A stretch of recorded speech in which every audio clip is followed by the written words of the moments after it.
Mathematics సబ్జెక్ట్‌లో students రాసిన answer షీట్స్‌ని collection చేస్తున్నప్పుడు, నేను అబ్జర్వ్ చేసిన ఒక 4 కామన్ అండ్ రిపీటెడ్ మిస్టేక్స్‌ని ఈ వీడియోలో నేను డిస్కస్ చేస్తాను మీ అందరితో కూడా.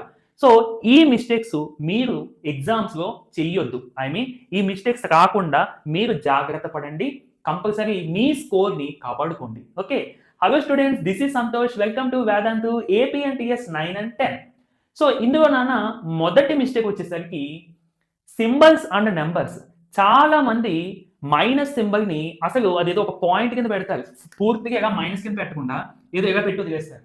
అలాగే ఈక్వల్ టుని ఇలా పెట్టకుండా ఇలా కంగారులో ఏదో జెడ్ కిందో ఏదో 2 కిందో పెడుతూ ఉంటారు. అలాగే 4ని చాలా మంది 9 కింద రాస్తూ ఉంటారు. అంటే ఒక సింబల్‌ని మరొక రకంగా రాయడం, లేదంటే ఆ సింబల్‌ని పూర్తిగా పర్ఫెక్ట్‌గా రాయకపోవడం అనేది చాలా పెద్ద మిస్టేక్‌కి దారితీస్తుంది. ఎందుకంటే మీరు ఇలా రాసినప్పుడు మళ్ళీ మీరు ఒకసారి చెక్ చేసుకున్నప్పుడు మీకే అర్థం కాదు. అది ఏం రాసాను? అది ఏంటి? మైనసా? ప్లస్సా?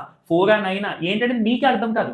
కాబట్టి సింబల్స్, నంబర్స్ రాస్తున్నప్పుడు చాలా జాగ్రత్తగా అర్థమయ్యే విధంగా రాయాలి. This is the basic point. ఓకేనా? ఏ ప్రాబ్లమ్ చేసినా.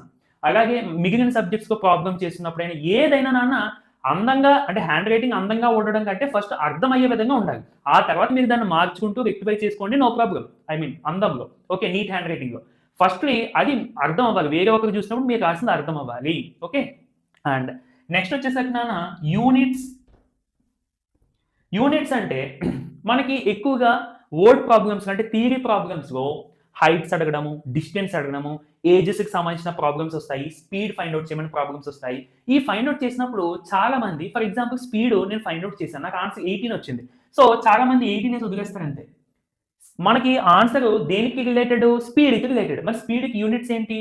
కిలోమీటర్ పర్ అవర్ లేదా మీటర్ పర్ అవర్ ఏదో ఒకటి. అంటే క్వెషన్‌కి తగ్గట్టుగా. ఓకే. ఈ యూనిట్స్ అనేవి చాలా ఇంపార్టెంట్ నాన్న. ఈ యూనిట్స్‌కి కూడా ప్రత్యేకంగా మార్క్స్ ఉంటాయి. సో, ఖచ్చితంగా యూనిట్స్‌ని మర్చిపోవద్దు. And areas, volumes find out చేసేటప్పుడు చాలా మంది పక్కన అసలు యూనిట్స్ పెట్టరు. ఏరియా ఫైండ్ ఔట్ చేసేటప్పుడు స్క్వేర్ యూనిట్స్ పెట్టాలి. ఫర్ ఎగ్జాంపుల్ సెంటీమీటర్ ఇస్తే సెంటీమీటర్ స్క్వేర్. లేదు వాల్యూమ్స్ ఫైండ్ ఔట్ చేసేటప్పుడు సెంటీమీటర్ ఇస్తే సెంటీమీటర్ క్యూబ్ లేదా మీటర్ ఇస్తే మీటర్ క్యూబ్. ఇలాంటివి మర్చిపోకూడదు. 10th క్లాస్‌లో సర్ఫేస్ ఏరియాస్ అండ్ వాల్యూమ్స్ లేదా మెన్సురేషన్ చాప్టర్‌లో వస్తూ ఉంటాయి. సో, ఇలాంటివి అస్సలు మర్చిపోకూడదు. నెక్స్ట్ ఇక థర్డ్‌ది వచ్చేసరికి కామన్‌గా చేసేది కాలిక్యులేషన్స్ ఇన్సైడ్. ఇది నేను కూడా చేసేవాడిని. అంటే చిన్న కాలిక్యులేషన్స్ మనం డైరెక్ట్‌గా నోట్ లెక్కలు అంటాం కదా! అలా అన్నమాట. అలా వేసేసి చేసేస్తాం. ప్రాబ్లమ్ అంతా చేసేస్తాం. తప్పొస్తది. ఎక్కడ తప్పొచ్చింది? అంతా కరెక్ట్‌గానే చేశాను కదా! అని అనుకుంటాం. ఆ నోట్ లెక్కను మనం లెక్కేస్తాం కదా! అది ఒక్కొక్కసారి అంటే ప్రతిసారి తప్పవుతది అని చెప్పట్లేదు. అలాగే నిన్ను నువ్వు నమ్ముకోవద్దు అని చెప్పట్లేదు. ఓకేనా? ఒక్కొక్కసారి మిస్టేక్ అవుతది. బట్ ఆ చిన్న మిస్టేకే ఒక పెద్ద ప్రాబ్లమ్‌ని మనకు మార్క్స్ రాకుండా చేస్తది. అందుకనే ఎగ్జామ్స్‌లో థియరీ ఎగ్జామ్స్‌లో ఐ మీన్ బోర్డ్ ఎగ్జామ్స్‌లో కాలిక్యులేషన్స్ నోట్ లెక్కన వేయకుండా కొంచెం రఫ్ వర్క్ చేయండి నాన్న. Okay. That is the best option. And ఫోర్త్‌ది రీచెక్. ప్రాబ్లమ్ చేసేస్తాము. ఆన్సర్ వచ్చేస్తది. ఓకే. బట్ మనం ఒక్క నిమిషం స్పెండ్ చేసి అది ఒక్కసారి నేను చేసిన ప్రతి స్టెప్ కరెక్టా కాదా అనేది చూసుకోం. ఓకే. అయితే మీకు ఇలా ప్రతిదానికి చూసుకోవడానికి టైం ఉంటదా సార్ అంటే కంపల్సరీ ఉంటది నాన్న. నువ్వు చేసిన ప్రాబ్లమ్‌నే ఒక్కసారి చూడు. ప్రతి స్టెప్ చూడు. ఓకే. ఈ ఫార్ములా ఇక్కడ అప్లై చేసాం. ఓకే. ఇది కరెక్టే. ఓకే. అని జస్ట్ ఒక్కసారి నువ్వు వెరిఫై చేసేసుకున్నావనుకో నీకు ఇంక భయం ఉండదు. అర్థమవుతుందా? కంపల్సరీ ఇది కూడా చెయ్యి. అంటే ఈ 4 కూడా చాలా మంది స్టూడెంట్స్ అసలు చెయ్యరు. ఓకేనా? అంటే ఇవి మిస్టేక్స్ అని ఎందుకు చెప్పానంటే ఈ 4 పాయింట్స్ దగ్గర చాలా మంది స్టూడెంట్స్ మార్క్స్ పోగొట్టుకుంటూ ఉంటారు. వాళ్ళకి ఎలా చేయాలో ప్రాబ్లమ్ ఎలా చేయాలో తెలుసు. కాన్సెప్ట్ తెలుసు. అన్నీ తెలుసు.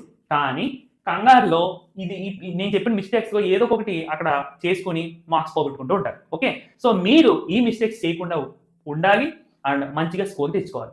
సో, ఇది వీడియో నచ్చితే తప్పకుండా లైక్ చేయండి నాన్న. అండ్ నెక్స్ట్ వీడియోలో మళ్ళీ కలుద్దాము. Thank you for watching.